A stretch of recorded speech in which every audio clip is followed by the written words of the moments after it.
जय हिंद। इस वीडियो के माध्यम से हम लोग पोषण एवं विटामिन के चैप्टर को हम लोग स्टडी करने वाले हैं। इस चैप्टर से लगभग सभी एग्जामों में क्वेश्चन पूछे जाते हैं। तो पहले हम लोग इस चैप्टर को थ्योरी के रूप में कवर करेंगे। इसके बाद विभिन्न एग्जामों में पूछा गया MCQ फॉर्म में हम लोग प्रीवियस ईयर क्वेश्चन को सॉल्व करेंगे। तो वीडियो के लास्ट तक बने रहिएगा। अगर चैनल पर पहली बार आए हैं तो चैनल को सब्सक्राइब कर लीजिएगा और वीडियो अच्छा लगे तो एक लाइक और शेयर कर दीजिएगा। तो आइए वीडियो को शुरू करते हैं। पहला है न्यूट्रिशन यानी कि पोषण। पोषण हम लोग किसको कहेंगे? पोषण यह एक जटिल प्रक्रिया है। पोषण जो होते हैं ये जटिल प्रक्रिया होता है जिसमें भोजन को ग्रहण, पाचन तथा पचे हुए पदार्थों को रक्त में शामिल करने की क्रिया होते हैं। यानी कि जो हम लोग भोजन करते हैं वो कौन कौन प्रक्रिया से होकर गुजरता है। तो पहले भोजन को ग्रहण होता है, इसके बाद पाचन होता है, इसके बाद पचे हुए पदार्थों को रक्त में शामिल करने की प्रक्रिया ही पोषण कहलाता है। आगे इसको देखते हैं।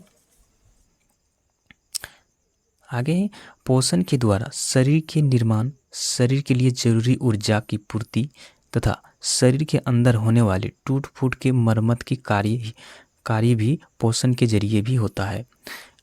हमारे शरीर में जो कोशिकाओं में जो कुछ टूट फूट होती है तो उसका मरम्मत भी किससे होती है? तो वो पोषण के द्वारा ही होते हैं। तो आइए अब देखते हैं न्यूट्रिशन जो होते हैं कितने प्रकार के होते हैं। न्यूट्रिशन जो है ये दो प्रकार के होते हैं। न्यूट्रिशन जो है ये दो प्रकार के होते हैं, एक समपोषण और एक परपोषण, यानी कि हेटरोट्रॉफिक न्यूट्रिशन और एक ऑटोट्रॉफिक न्यूट्रिशन और एक हेटरोट्रॉफिक न्यूट्रिशन। ये दो प्रकार के न्यूट्रिशन होते हैं। तो ये ऑटोट्रॉफिक न्यूट्रिशन किसको कहेंगे? जो अपना भोजन खुद निर्माण करता है, यानी कि दूसरे पर आश्रित, अपने भोजन के लिए दूसरे पर आश्रित नहीं होते हैं।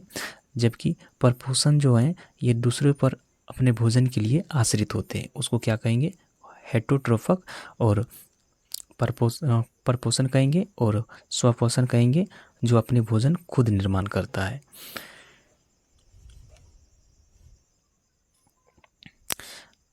पहले इसको एक एक देखते हैं इसको कि किसको कहते हैं स्वपोषण।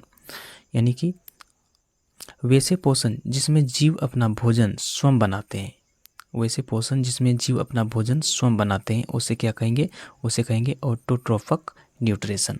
इसमें क्या हो जाएगा? ये सभी हरे पौधे जो हैं ये सभी हरे पौधे स्वपोषण होंगे। सभी हरे पौधे स्वपोषण, ये अपने भोजन के लिए किसी दूसरे पर आश्रित नहीं होते हैं। ये खुद अपना भोजन प्रकाश संश्लेषण के द्वारा तैयार करते हैं। इसे होलोट्रॉफिक न्यूट्रिशन भी कहा जाता है क्योंकि इसमें सरल यौगिक को जटिल यौगिक में परिवर्तित किया जाता है, इसलिए इसको क्या कहते हैं? होलोट्रॉफिक भी कहा जाता है इसको। 2 नंबर है परपोषण। परपोषण है वैसे पोषण जिसमें जीव भोजन के लिए अन्य जीवों पर निर्भर होते हैं। वैसे जीव जो भोजन के लिए अन्य जीवों पर निर्भर होते हैं उसको क्या कहते हैं? वो परपोषण। इस प्रकार के जीवों में अपना भोजन बनाने की क्षमता नहीं होते हैं। यानी कि जैसे देख रहे हैं यहाँ पर एक गाय का चित्र है। तो गाय जो है ये किसी पौधे यानी कि घास पर ये निर्भर होते हैं। ये अपना भोजन स्वयं नहीं बना पाते हैं। ये किसी घास या फिर किसी पौधे पर ही ये अपना भोजन प्राप्त करते हैं। आगे है परपोषण। परपोषण जो है ये निम्नलिखित प्रकार के होते हैं। परपोषण जो है ये निम्नलिखित प्रकार के। पहला जो है ये प्राणी सदृश यानी कि होलोजिक न्यूट्रिशन, यानी कि एनिमल टाइप ऑफ न्यूट्रिशन। इस प्रकार के पोषण में जटिल यौगिक यानी कि कॉम्प्लेक्स कंपाउंड को एंजाइम की सहायता से सरल यौगिक में परिवर्तित किया जाता है। किस में परिवर्तित किया जाता है? तो ये जो सरल अणु जो हम लोग भोजन जो करते हैं वो कॉम्प्लेक्स कंपाउंड यानी कि जटिल यौगिक में होते हैं। जैसे हम लोग भोजन करते हैं तो उसमें कुछ एंजाइम की सहायता से वो, यानी पाचक रस जो हम लोग अपनी भाषा में बोलते हैं, पाचक रस की सहायता से यानी एंजाइम उसमें मिलने के बाद वो कॉम्प्लेक्स यानी कि सरल यौगिक में वो टूटकर वो परिवर्तित हो जाते हैं। जिससे हम लोग को पोषण प्राप्त होता है, यानी कि हम लोग को एनर्जी मिलता है। इसमें कौन कौन सा आ जाएगा? मनुष्य, हाथी, घोड़ा, पंछी इत्यादि ये सब आ जाएंगे।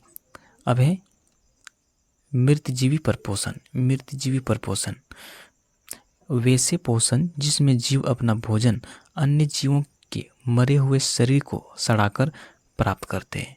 इसके अंतर्गत बैक्टीरिया और फंगी आएंगे। यहाँ पर चित्र में देख पा रहे होंगे कि एक पेड़ मर गया है, उस पेड़ पर यह फंगी पनप गया है, यानी कि मरे हुए पेड़ पर यह अपना भोजन प्राप्त कर रहा है। तो इसमें इसको क्या कहेंगे? ये कहेंगे मृतजीवी परपोषण। मृतजीवी परपोषण। 3 नंबर है परजीवी परपोषण। परजीवी परपोषण वैसे पोषण जिसमें कोई जीव अन्य जीवों के शरीर पर आश्रित रहता है तथा उससे भोजन एवं आवास प्राप्त करता है, उसे परजीवी परपोषण कहते हैं। तो यहाँ पर देख पा रहे होंगे ये जोक जो है, यानी कि लीच जिसको बोला जाता है, ये क्या है? ये दूसरे के शरीर पर आश्रित होता है। जैसे कि ये पानी में रहने वाला जीव है, जैसे ही पानी में जाइएगा ये आपके पैर में अटक जाता है और वो खून को, अपना ब्लड को चूसने लगता है। तो ये क्या है? ये दूसरे पर आश्रित, किसी दूसरे जीव पर आश्रित जीव है।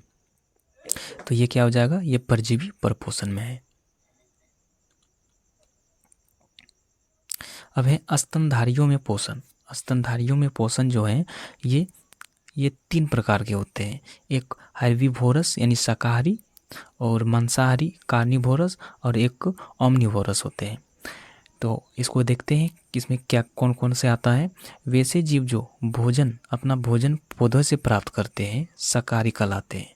जो अपना भोजन शुद्ध शाकाहारी साग सब्जी खाने वाला, यानी कि पेड़ पौधे के पत्तियां और घास खाकर वो अपना भोजन प्राप्त करता है, उसको क्या कहेंगे? वो शाकाहारी कहेंगे उसको। इसमें कौन कौन आ जाएगा? खरगोश, बकरी, गाय इत्यादि जो हैं ये शाकाहारी हैं। वहीं पर अगर मांसाहारी की बात करें तो वैसे जीव जो अन्य जीवों को भोजन के रूप में ग्रहण करते हैं उसको मांसाहारी कहलाते हैं। मांसाहारी में क्या क्या आ जाएगा? ये आ जाएगा आपका बाघ, चीता, शेर, सांप, मेढक, ये सब क्या है?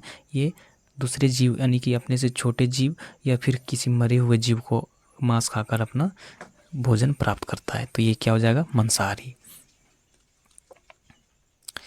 अब है सर्वाहारी। सर्वाहारी यानी कि ओमनिवोरस वैसे स्तनधारी जीव जो भोजन के रूप में पौधों के साथ साथ जंतु के मांस का भक्षण करते हैं।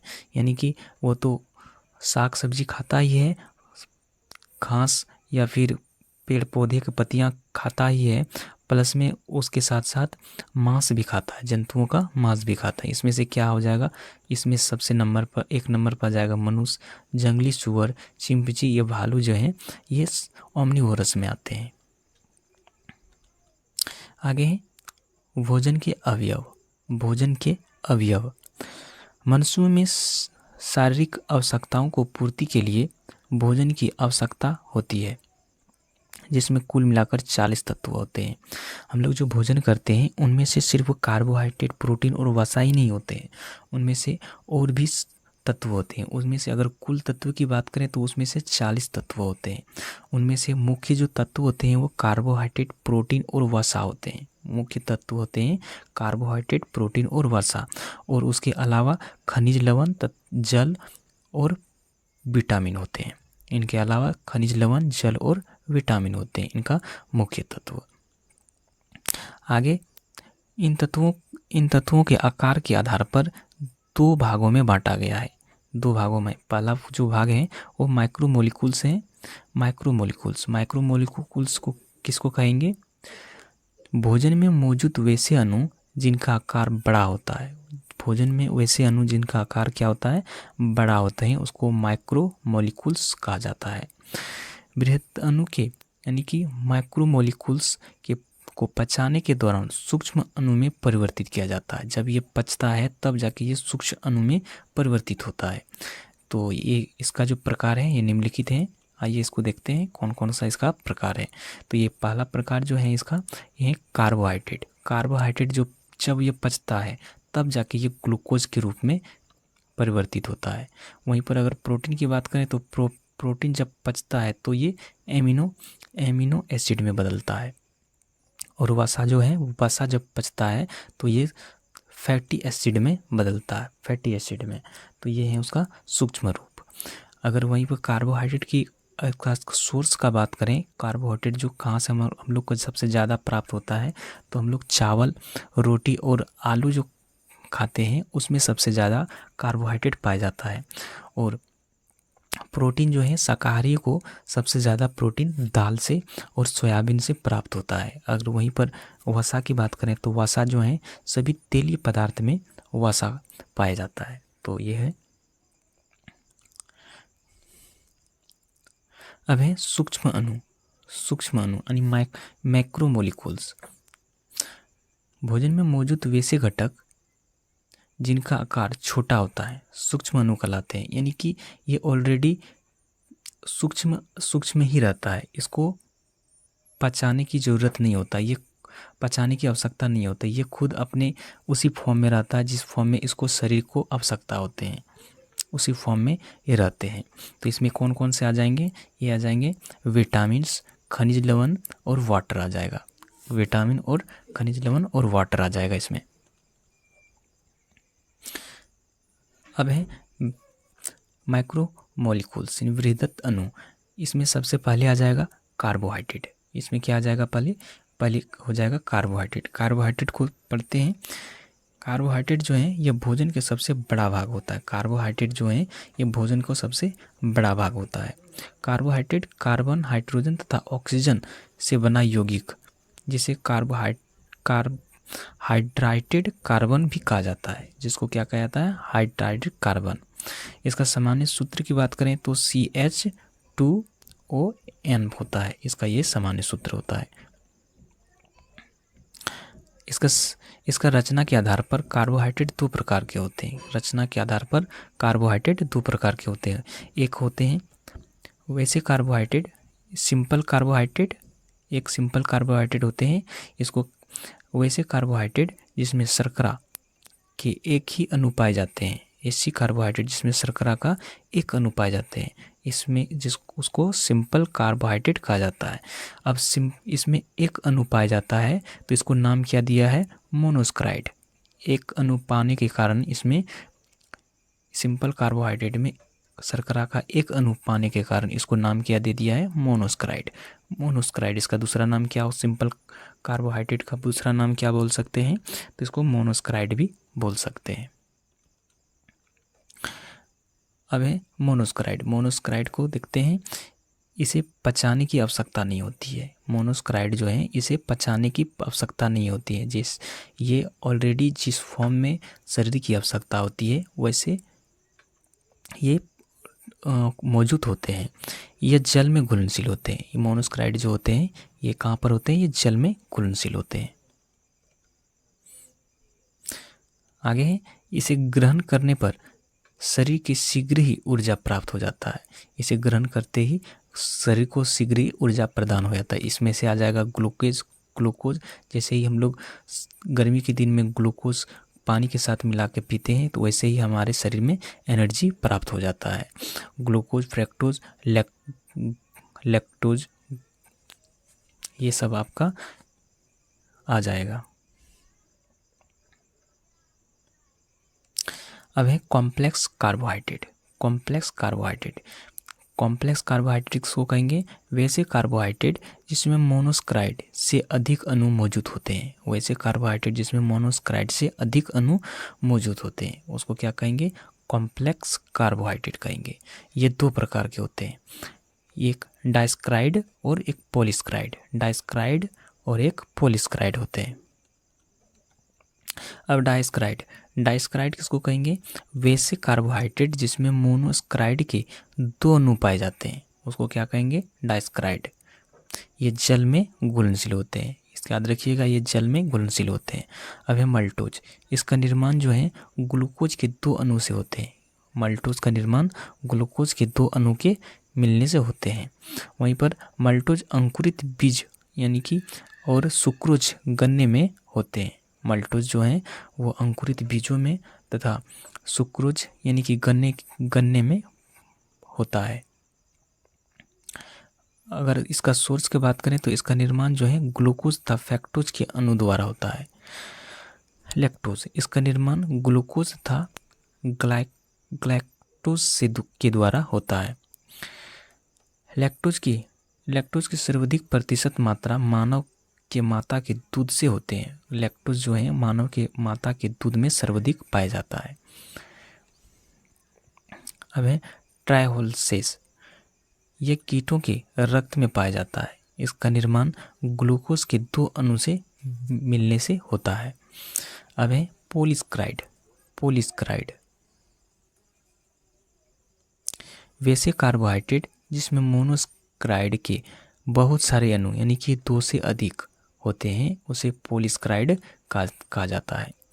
यह जल में अघुलनशील होते हैं, यानी पॉलीसैकेराइड जो है ये जल में घुलनशील नहीं होते हैं। जैसे इसमें आ जाएगा स्टार्च, ग्लाइकोजन, ये सब आ जाएगा आपका पॉलीसैकेराइड में। अब है कार्बोहाइड्रेट का कार्य, फंक्शन ऑफ कार्बोहाइड्रेट।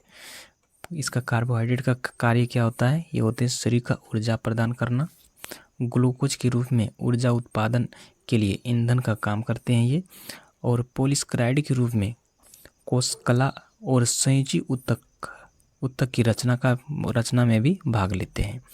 वहीं पर स्टार्च के रूप में संचित ईंधन का काम करते हैं तथा वसा में बदलकर संचित भोजन का भी ये काम करता है। आगे आरएनए एवं डीएनए का घटक भी होते हैं। ये कार्बोहाइड्रेट जो हैं आरएनए एवं डीएनए का घटक भी होते हैं। सेलुलोज के रूप में पादपों की कोशिका भित्ति भी बनाते हैं ये। आगे भारतीय भोजन में शर्करा एवं अन्य कार्बोहाइड्रेट की मात्रा 65% तक होते हैं। आगे हैं मधुमेह के रोगी भोजन में मिठास के लिए सैकरीन का उपयोग करते हैं। सैकरीन एक कृत्रिम और शर्करा से कहीं अधिक मीठा पदार्थ होते हैं, लेकिन शर्करा नहीं होते हैं। अगर 1 ग्राम कार्बोहाइड्रेट की बात करें तो इसमें 4.2 कैलोरी ऊर्जा प्राप्त होता है। तो आज के लिए बस इतना ही। नेक्स्ट वीडियो में हम लोग प्रोटीन और विटामिन को अध्ययन करेंगे। तो आज का वीडियो कैसा लगा हमें कमेंट में ज़रूर बताइएगा। तो मिलते हैं नेक्स्ट वीडियो में, तब तक जय हिंद।